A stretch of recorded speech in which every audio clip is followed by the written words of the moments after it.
Alright guys, this is our room tour of cabin 1168 on Voyager of the Seas. This is a balcony cabin. Let's check it out together. 1168. Here's my lovely assistant. Ooh, look at this.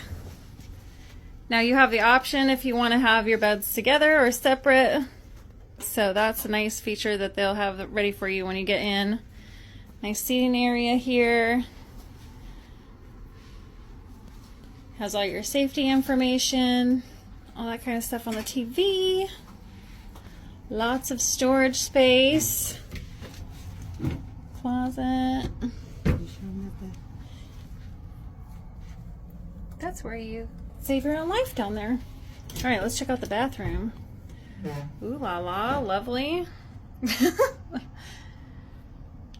Yay, it's a cruise ship bathroom. All right, now let's check out what I'm excited about. The balcony. If I can figure out how to get out there, people. I don't know. I'm going to put this on pause so that I don't look like an idiot. Okay, well, now that I'm done looking like an idiot. Wait, it's locked. There we go. No, it wasn't. It was not locked. Locked. Open.